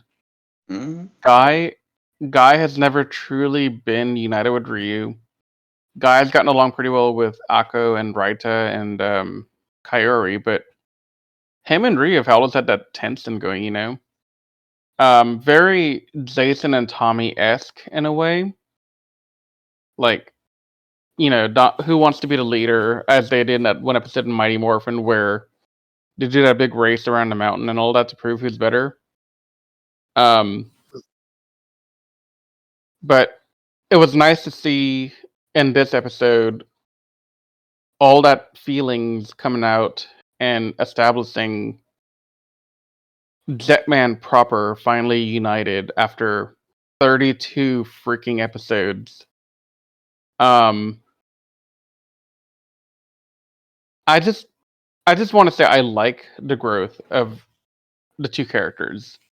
Kaori didn't really grow a lot, in my opinion. Y'all can disagree if y'all want. Akko hasn't changed one bit. And Raita has just stayed pretty static in how he is. But these two have grown a lot. I'm here for it. Yeah, and like I said, it's like early on in this episode, like the reason why I wasn't really objecting much to like you with the love triangle much is because love square. I understand you having a gripe with that, but like moments like this is why Jetman is my favorite because even with like I just love the character growth that this whole team goes through. Sure, Akko and Kaori don't undergo individual character growth, but keep in mind, like a couple of episodes ago, this team was like so volatile that they were literally fighting each other. Now they're friends, and like they've really grown as people. It's stuff like that that makes this my favorite Sentai. Well, if I'm to compare this with the last Sentai we watched, Thank you. I still think Shinkenzer does it better. It does. That's acceptable. I can accept that. Yeah. Because it didn't take 32 episodes for us to hit a point where the characters grow in this way.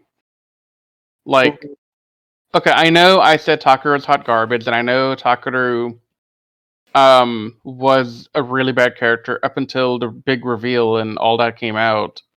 But for the most part, the other 5 were really solid throughout, and this isn't the case here. Like, you don't really have.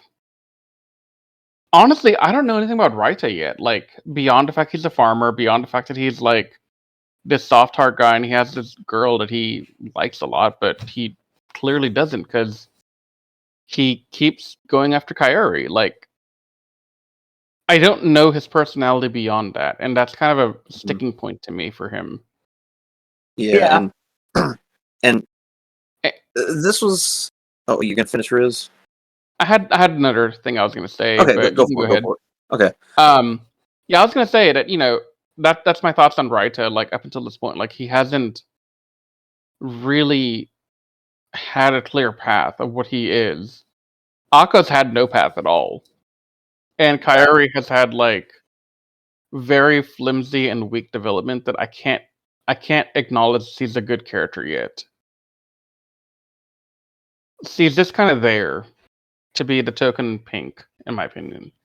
Well, truth be told, if Guy and Ryu weren't as strong as they were, then okay, I can actually admit probably that Shinkenger. Okay, and I'll say more of this when we get to like the final review of this, but I can actually agree with you that I think Shinkenger does a lot of the stuff that this Sentai does better. It's more of a selfish thing with me because I just really love Guy. Like he's what makes it for me. But I accept the idea that Shinkenger does a lot of this character growth better. So I'm not going to argue with you on that. Yeah. It's a selfish thing for me. Yeah, Okay. I get Guy being this great character because I love Guy. Like, if I had to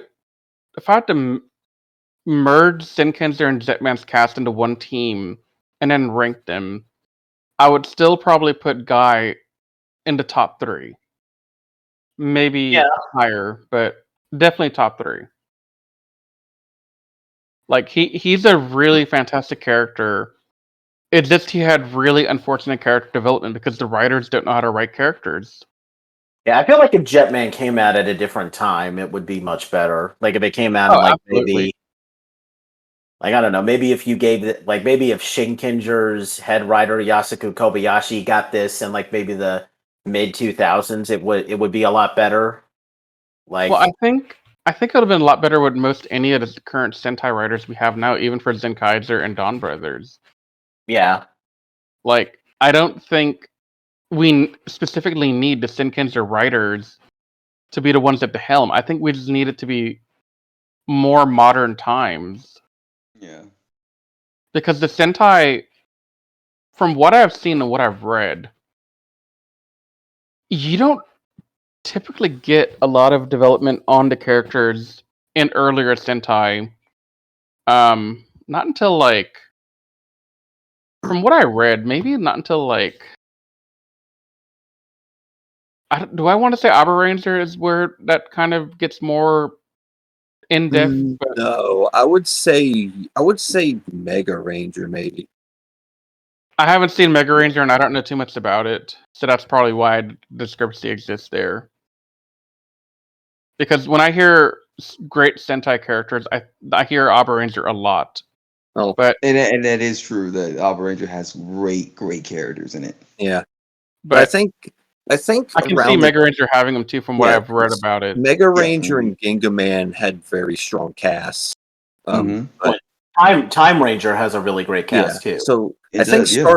starting in that era is when they started to be more character focused. So Jetman was a little bit ahead of its time, but it's still very clear that it's experimental, I guess, because I like I said at the beginning of the season, I thought that the character writing for the characters and the villains, the Vyram, were good, but it was also skewed heavily, and you're starting to see that now.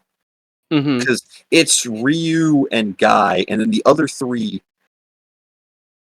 kinda are just there most of the time.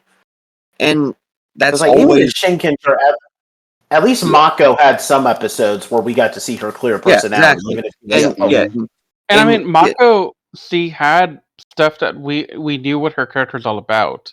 Mm-hmm. I can't even begin to tell you anything about Kaori except that she's a rich heiress and she could join Jetman because she wanted some adventure. That's literally it. We don't know anything else about her.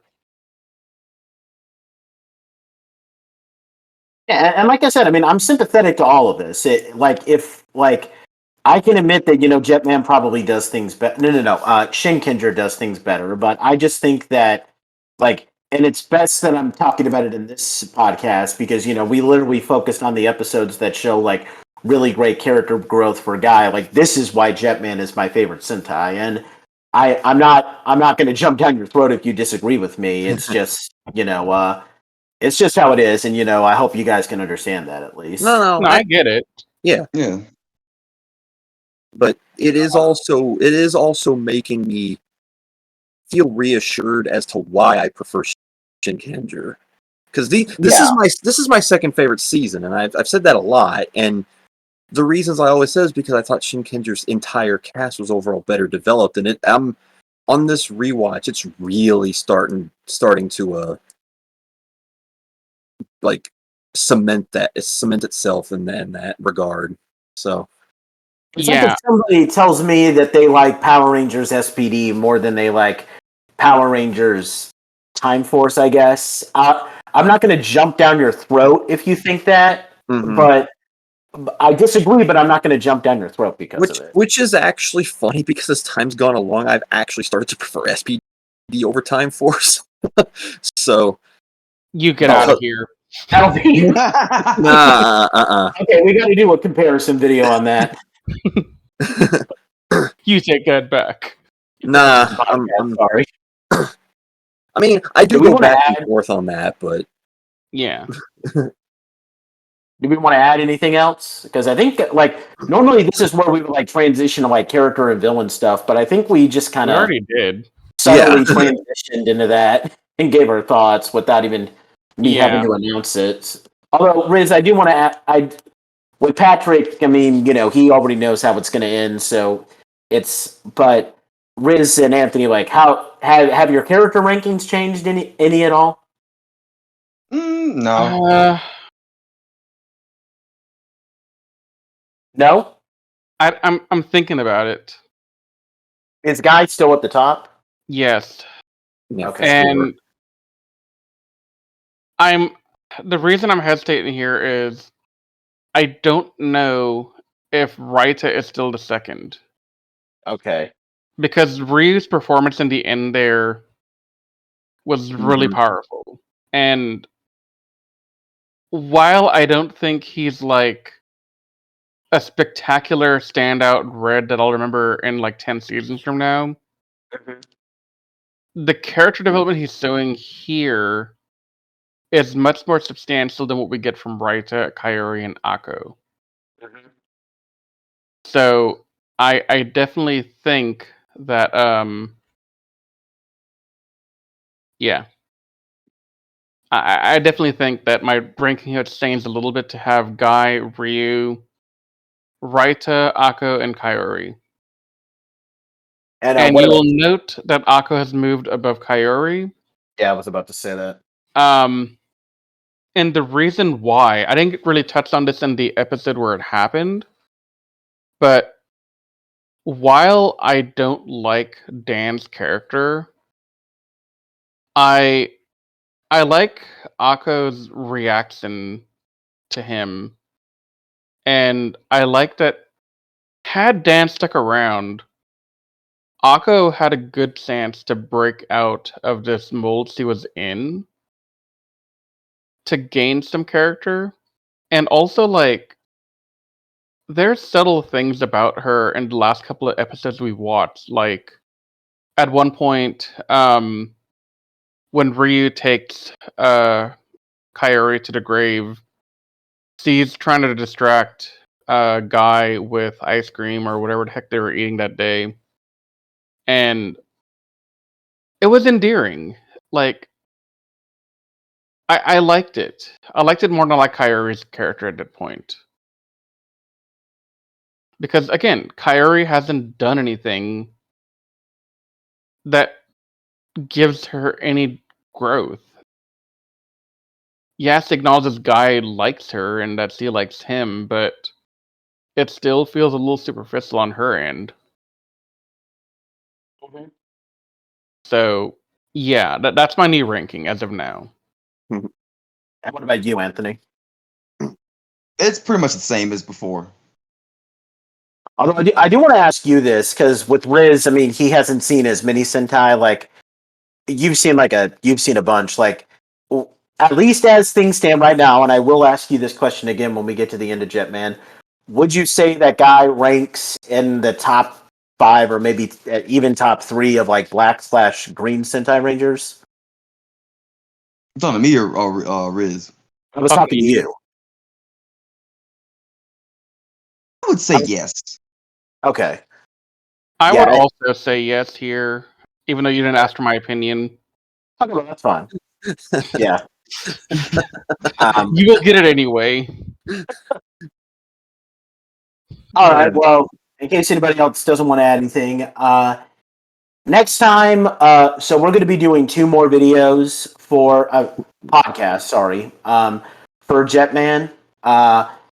Next time, we're basically just going to cover pretty much all the episodes up until we reach the 4-part finale for Jetman. That'll be a ton of episodes, by the way. But we're trying to get a Jetman done before the end of 2022. So next time we'll be doing pretty much all the remaining episodes up to the finale, up to the in-game arc. Sorry.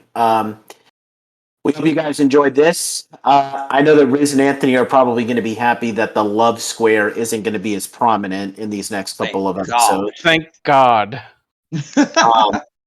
There will be one episode where it kind of plays a part, but it's not even really a love square. Like the whole romance story from this point forward is just going to be on Guy and Kaori, so which I think is more tolerable, or maybe you guys will find that tolerable. Well, it's going to be more tolerable than what we've had so far. It can't get any worse. But we hope you guys have enjoyed this, and we hope that you guys will be inspired to watch Jetman if you haven't seen it. And we look forward to wrapping this up in the next 2 podcasts. If you are watching this on YouTube, please like the video and subscribe to our YouTube channel if you're not already subscribed. We appreciate those who listen to us on iTunes and Spotify.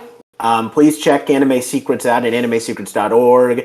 Check us out on Facebook, Twitter, Instagram, all the other social media pages. Other than that, we hope you guys once again enjoyed this podcast, and we thank you so much for taking a listen. So until next time, we are flying away, and we will see you in our next podcast. See you guys.